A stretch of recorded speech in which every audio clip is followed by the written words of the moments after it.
back to the Ben and Wretched YouTube channel. It is that time, my friends.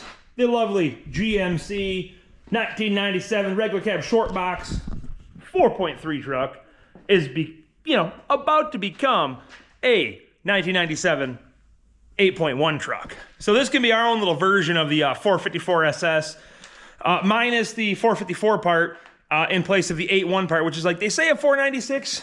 Plus, we're gonna also give it our best shot at keeping the NV 3500 in it. And yes, folks, you heard that right. We're gonna make an attempt at leaving the factory NV 3500 that has 296,000 miles. That may or may not already be bad. We don't know, because this thing came from the junkyard about 2 weeks ago. So if you've been tuning in, you've already seen us drag it out of Wayne's yard. It sat there for who knows how long before he got it.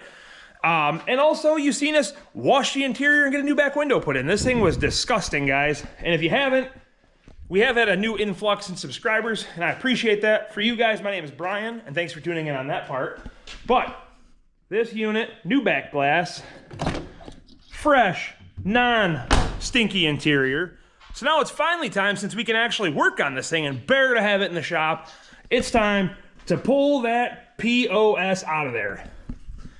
And POS, I mean, there's no intake on it, and it's had water in it for a long time. So let's start tearing shit apart, guys. That's what you're here to see.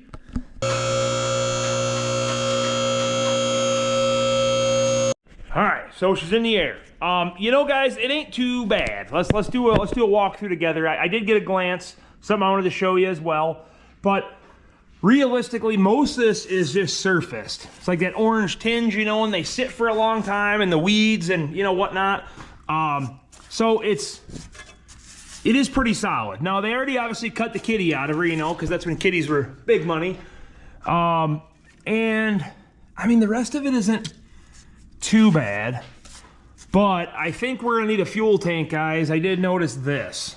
And it smells like, you know, fuel from 1997. It smells pretty bad. So I did talk to Joe out to the junkyard. He thinks he's got a 7-unit tank for us, which, because we're going to need, that means the fuel pump's probably bad too. But also, something really common on these trucks, guys, is the U-bolts. These, basically your, Jesus, help me out here. U-bolt plates on the bottom, they hold a bunch of crap. And they turn your U-bolts into a bloomin' onion. So before any harsh burnouts, we're gonna have to put some U-bolts in it. I see that. As for the rest of the chassis, same thing. Everything's got this orange film. Now, we did just go through and undercoat Rusty's Escort. I got this gun and everything to do that stuff. So we'll probably pressure wash this thing at a later date and undercoat it just to, you know, really dial her in, because there is a lot of dirt and debris and crap that's kind of just been sitting. You know how that stuff accumulates, guys. So it's she's gonna get some more love for sure. This was just the beginning. So obviously what we're wanting to do is we're wanting to get this big ass 8.1 out of the shop. This thing's been taking up the whole freaking corner. Something I did off camera, guys, I didn't want to show you I had a bunch of broken bolts, and by all means that's no fun to watch. So we had to get 8 broken exhaust manifold bolts out. If we only had 1 or 2, I might have left it, and just set it in there with the manifolds on, but it'll be all right. So let's get to hacking some stuff off here and stuff we don't need and get this motor out. Ready? Let's go now. Basically, we're gonna go ahead and work on all the easy stuff, get this exhaust out of the way.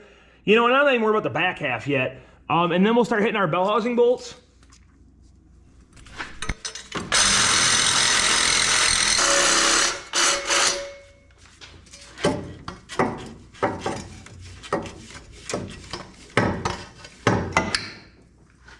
So when we go to get in setting the big block in there is some different motor mounts. These are your factory 4.3 mounts.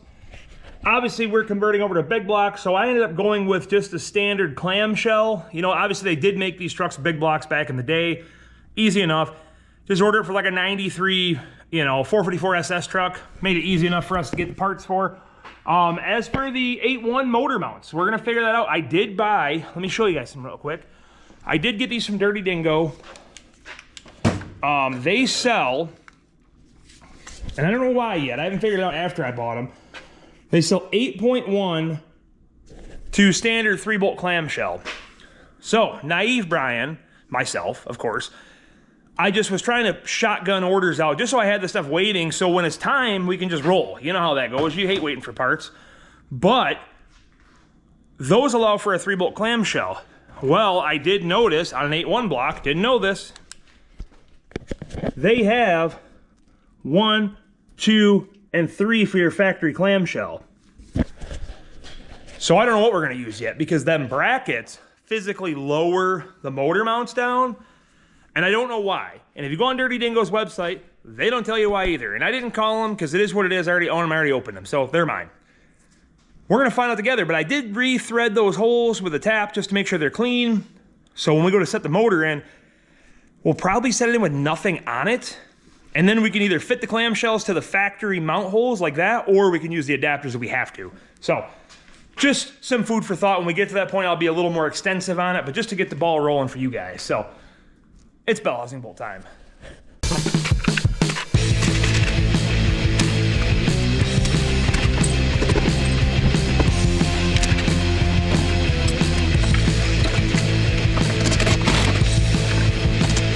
All right, we got our bell housing bolts out. We're down to motor mounts. And by golly, guys, I think that's it for underneath. Now, if you guys are anything like me, there's something satisfying about draining oil that's been in an engine for, you know, who knows how long. I'm just hoping it's not full of water because my good buddy I donate the oil to uses it for his furnace. So let's just see what happens. Are you ready? That wasn't that tight. I hope it's not water, but we did pressure wash it too, you know. Moment of truth. That's freaking insane. What the hell? There's nothing coming. Let me find something to poke in there. Hold on a second. I mean, unless they drained it already, but I did find this random stick. Let's see what happens. Oh no, it's definitely sludge. But that not good. Look at that stuff. Can you see that? That is brutal. There it is. Now it's flowing. Can't even tell. That stuff was mint. Okay, something I recognize right off the bat. Same as the LS swapped 97 we just recently did. So if you guys look at the power steering pump on this Saginaw style pump, it has electronic variable assist. You can tell because it has a solenoid coming off the pump and the line comes out of the front. So the fix for that, at least the way we're gonna fix it, is the 8.1 shares the similar pump, a Saginaw style pump, right? So we're gonna use a 1996 Chevy truck, power steering line, pressure line of course. And the reason being is in 1996, they did not have the electronic variable assist steering. 97, 98, 99, whatever of this generation had it. So that is a quick fix for you guys if you're converting to an LS or whatever, big block, whatever the hell you're doing. If you don't wanna have that, you can do away with it with a 1996 power steering line. So there was a ground wire kind of hidden that may help you V6 guys, maybe 350 guys, whatever, right here. And we're gonna utilize as much of the factory harness as possible, blended with our 8.1 harness. Now, the last truck we did a Chinese LS swap harness. They don't have a ton of support for 8.1s, but these are like a giant LS. So I'm just gonna lob the plug off the end where the fuses would go, and then we're gonna follow our good buddy at lt1swap.com. We're gonna follow his guidelines to making our own fuse box. So we'll get to that at a later date, of course, because we wanna get, you know, the motor out of this. So I just wanted to show you those couple things before I lower it down. We're gonna disconnect the power steering hoses, and then we can start making a mess. So somebody did us a favor. We showed you in the past couple videos on this truck, but the engine's half tore apart. The heater core has been blocked off years past. There's no computer in it. She was definitely a junkyard find. And you know, my buddy Wayne picked it up, and it sat for a very long time, and then it sat at his yard for probably close to a year before we did a little scrap trade. So just remember, guys, I know there's some flaws, but we're into this whole build $600. Okay, we got we bought the donor truck with the 8.1 for $600. We traded the rest for this. So we're doing it on a budget. We're trying to keep it with that anybody can do it type budget in mind. So you may see me skimp a couple pennies, but that's part of the game because you know what? I'm a cheap ass. So let's get this fan clutch out of the way and then we can start extracting the rest of this crap.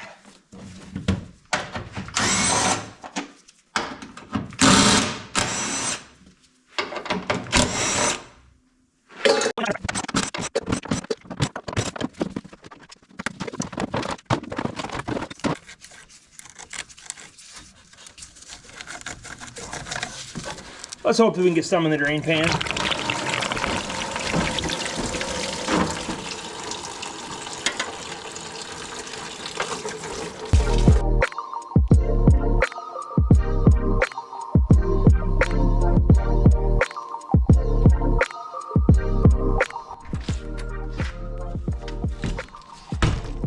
That ain't gonna work anymore.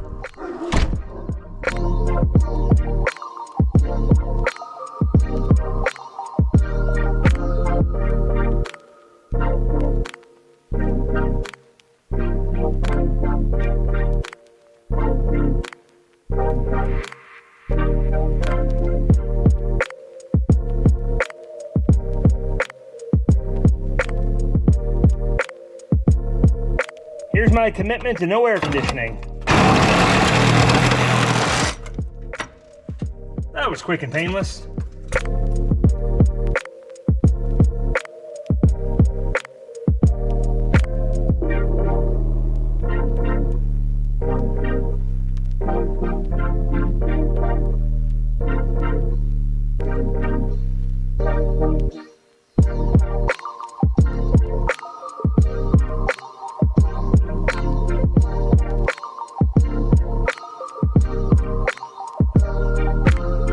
Well, friends, that's how you pull a 4.3 out in about 15 minutes.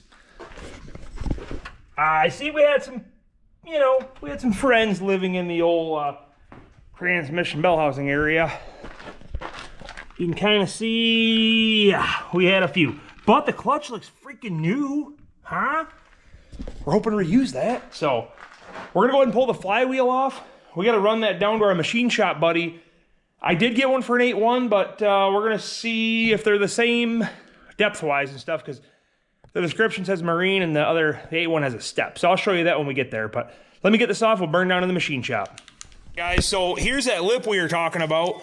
It's at 20 thousandths there, but we're running a flat clutch. So if you look, here's our flywheel we had on the 4.3, smooth across. So since we're using all that stuff, we're gonna go ahead and chop that bad boy off.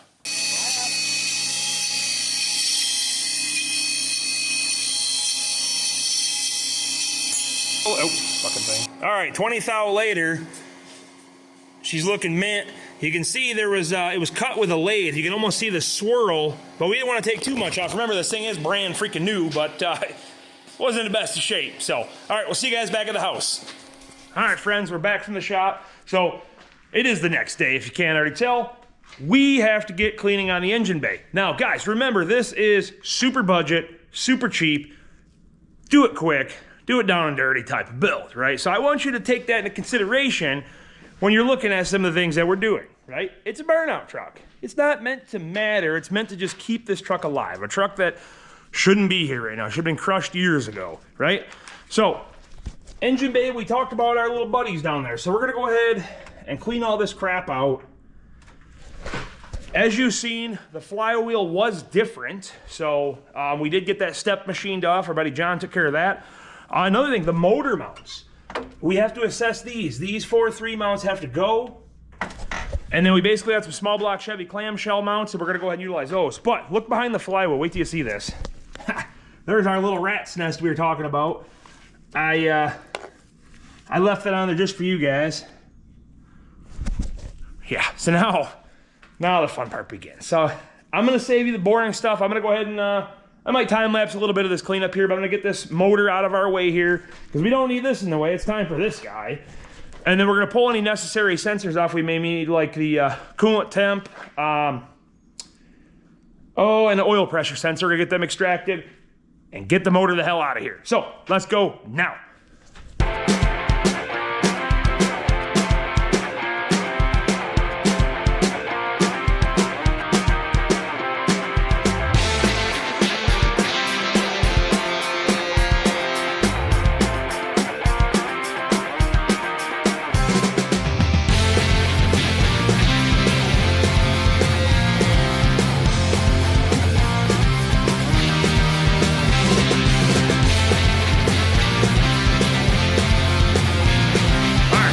we finally got the engine bay all cleaned up. A couple things I wanted to show you guys, because you know what? We're getting ready to put the big block in the hole. That's what she said. Hole, right? So, the motor mounts we had talked about earlier. So the 4.3 mounts have this goofy like pedestal type thing. And what we're running into is obviously the new small block mounts mount flat up there. So what's going on is, of course, you can't get to the nuts, right? So we're just gonna torch them off. You know, it's torch time, right? So both sides, same thing. You can see there's a bolt here. You can't get to them. And I don't know if you guys ever put motor mounts in these types of trucks, but they are a pain in the rear. You know, like the S10 we have, you know, our S10, they're already pre-tapped holes. It's no big deal. These trucks, you're fishing nuts up through the back. Like, it's a pain in the ass. Like, why would you do that to us, GM, right? But we still love you guys. It's okay. Another thing. So you've seen our buddy John cut our flywheel for us. So something we're running into, and hopefully, well, we're going to have it figured out before you guys see this anyways, but basically, the 8.1 flywheel had a lip on it, right? It had a 20,000 lip. So, with that being said, the 20,000 lip, I don't know if that was to accommodate for the, I think they call it a ZF650 or something, for the heavy-duty 6-speed manual, you know, trans that they put behind an 8.1, right? Well, obviously we're running a straight clutch. We're utilizing the clutch we had out of the 4.3, but look at this thing. I mean, we showed you briefly earlier, but this thing is brand new. I'd be surprised if this had any miles on it. Wait till you see the pressure plate. I mean, yeah, a little rust, whatever, but like, look at that thing. I mean, you can still see the lines where they cut this thing, you know, and it's in great shape. So anyways, we're going to utilize it, right? Because you know what? We're cheap, okay? We're cheap. It is what it is. So, flywheel, we cut it. Now it's straight. Now this lines up. So, here's the problem at hand. The problem at hand is I don't know the depth of where that's supposed to be. So now we got to get our tick performance worksheet out from the the one we used in the LS swap video earlier this week, the GMT 400. We put a 5.3 in my buddy Bill's truck. So with this one here, in theory, it's a big block. In theory, you just bolt the flywheel out. In theory, you just go together and it's great, right? Well, now we cut a lip off that. So was that outer lip the right depth for the vehicle flywheel setup? Or was the inner depth the right depth for the flywheel clutch pressure plate setup? That's the unknown. That's where I'm at. So I'm going to go ahead. I'm going to dig this unit out of the corner. She is all stripped and prepped and ready to go in. Bring her out. I'm going to bolt the flywheel on, get the throwout bearing in, and get to measuring, because that's where we're at, guys. Once that's done, she can go in the hole. Other than the motor mounts that we're going to torch off here in a minute. We're going to show you that too, because, you know, we love fire. Let's get to getting. Well, we might as well start with the stuff we know how to do, right? You know, and we'll save the flywheel for last, because, you know, that's obviously not very fun. So, we got most of the grass out of the way. Now it's just time to cut, right?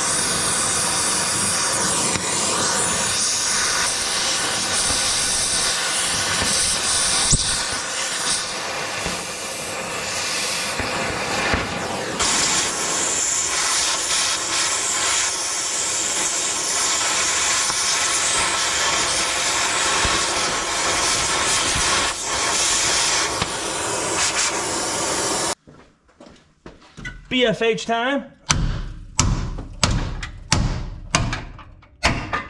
Hey! Oh, I just want you guys to know, that may or may not be the right way of doing it, but it works. We're going to do some very thorough frame cleaning before we put these mounts down. Very, very thorough.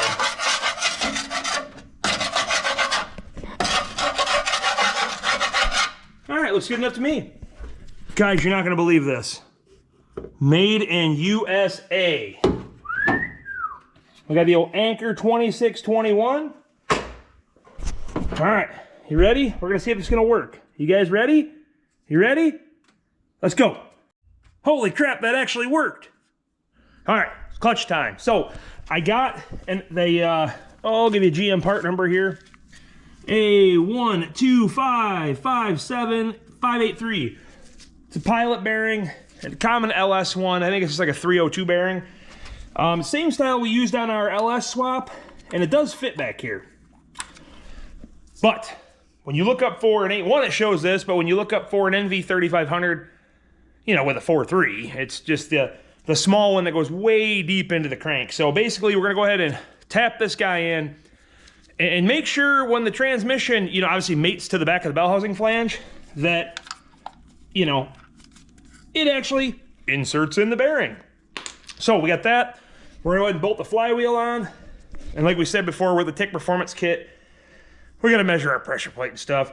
And then of course we didn't get, you know, pressure plate bolts. So I did find out though that the 6 torque converter bolts I pulled out of this bad boy, they're gonna work out perfect. So we're gonna go ahead and get all that stuff assembled, show you that real quick, get this thing torqued on. Again, we're gonna reuse our old bolts. Simply put, because there's over a 1/2 inch of thread in there and it'll be fine. By all means, if this big block ain't heavy enough, this damn flywheel doesn't help. I can tell you that, guys. Holy crap. But so far it's a win. It does go on there. Now remember, there's just that false dummy hole. You utilize that to line it up. Get our original bolts, splash of the good stuff, and we'll send them home at the impact. And of course, torque them, you know, because that's what we do around here. We torque all our fasteners.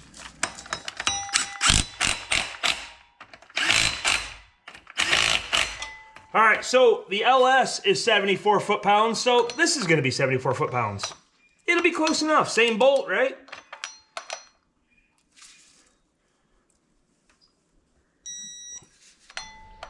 All right, so bear with me, guys. I have not found zero information on this. So I did some measuring, and the pilot part of the NV3500 comes out of the trans about 1/4 of an inch, right? So flat with the bell housing, out 1/4 of an inch, that's it, right? So when I measure the depth of this and subtract it from the bell housing depth, it's about 3/8 of an inch. So realistically, I need to bottom this bearing out. I was wondering, I know with the LSs, it's a little different. You want to leave them towards the end. This guy's the opposite. This thing's got to be seated. I mean, this thing does stick out quite a ways. And I mean, realistically, remember, if that thing is sticking out 1/4 inch, that's flush with your bell housing.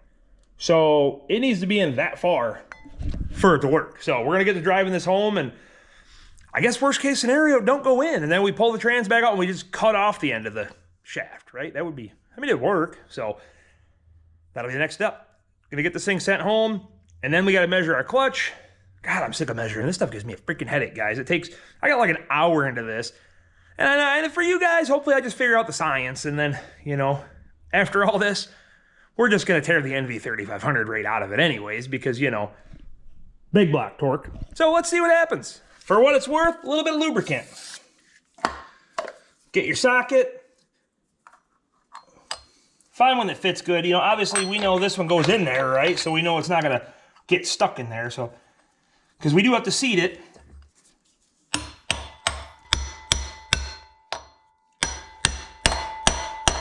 Hear the change? That's how you know she's in all the way. All right, so this is your guys' favorite part. This is where the hackery comes in.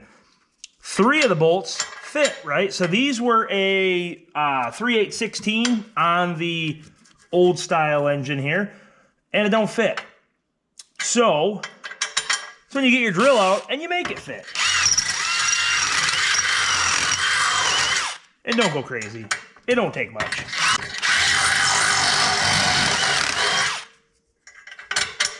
And that's it. All right. Good thing we saved our, you know, tool from Bill's truck the other day. Go ahead and hang your clutch disc. And then you see we oversized these to metric now, so that's going to work out. The old torque converter bolts that came out of this Allison transmission, they're the same as like a 4L60, 4L80. It's going to work great. Little red Loctite on that.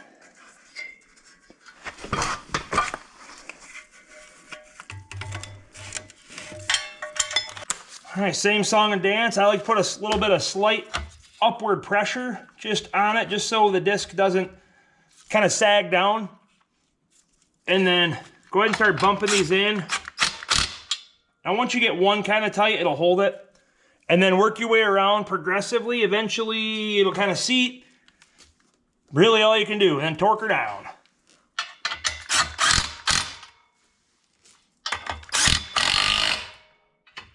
All right, so I wasn't gonna let it go without torquing these. The only thing I can find though is everything says 35 foot-pounds. So we're gonna send it with 35 foot-pounds and some Loctite.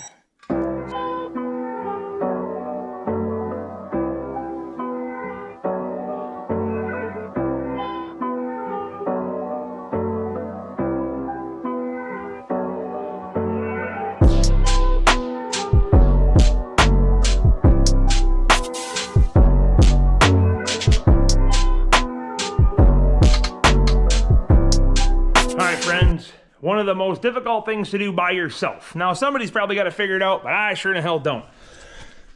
I got our trans and a bell housing pretty much together, you know, but I got a little bind. And obviously that's because I'm in the air now and it's just kind of just laying there. So I'm gonna jack it up with a couple jack stands, hopefully get it to slide together, because we got a hell of a twist going on here.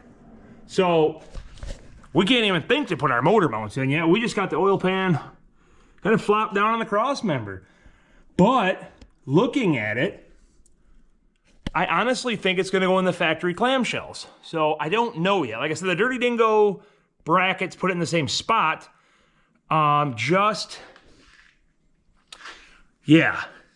down a little lower. So I'm not really sure how it's going to work out for us. So I'm going to sit here and try to fuss with this real fast, because you can see we got our couple bell, well, this side in anyways. And this side's there. So let's get her clunked together.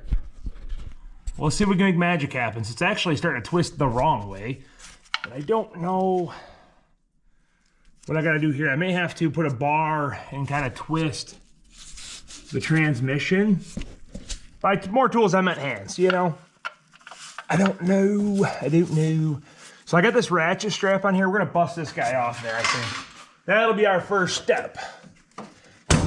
Okay, all right, tension off.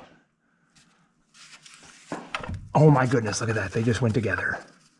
That's what we needed, see? Guys, it's together. How freaking awesome is that? I feel like, though, I'm the only jackass that, you know, put a 8.1 in front of an NV3500 that can barely handle a 4.3. So, but I mean, you know, it's in the truck, right? I mean, worst case, we can use an AR5 or an NV4500, right? Two-wheel driver. But look at this thing, though, guys. How freaking cool. It's in there. It fits. Now we're going to work on a motor mounts. Okay, so I got a standard clamshell on here, and it's looking pretty close to lining up. Not bad. So on the driver's side, I have another clamshell, but there's like an extra provision that sticks out for the old style mount. And I don't know if you can see it or not. There's kind of like a hump in the motor mount, and it's interfering with this knob on the engine block. So I'll show you real fast. So right there in the center, there's a third nub, we'll call it. Well, you can see what I elected for.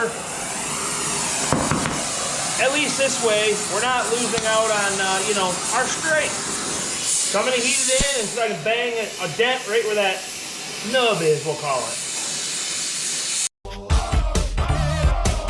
Stop. Hammer time. All right, so our highly modified clamshell fits freaking sweet.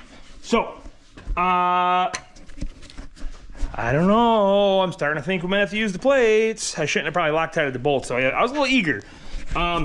So yeah, you're gonna watch me set this down and tell me if it fits. Well, that didn't work out as planned. Let me see if I can pull this motor forward a little bit. Oh, shit. There we go.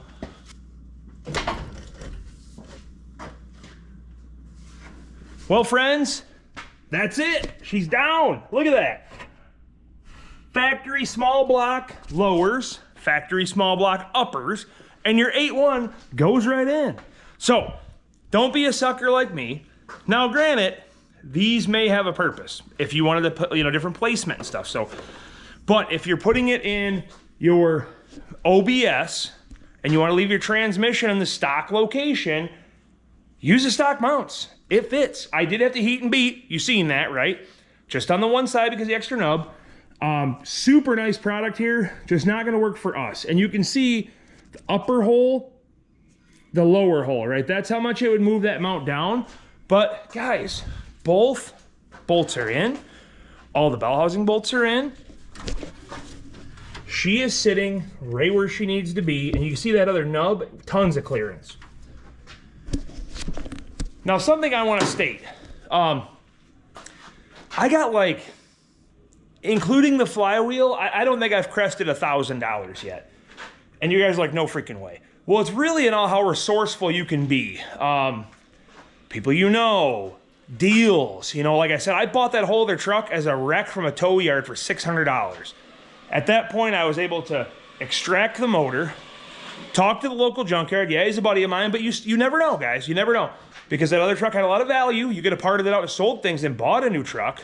But at this point here, we got a big block 8.1 swapped 97 regular cab short box that's in decent shape for less than $1,000.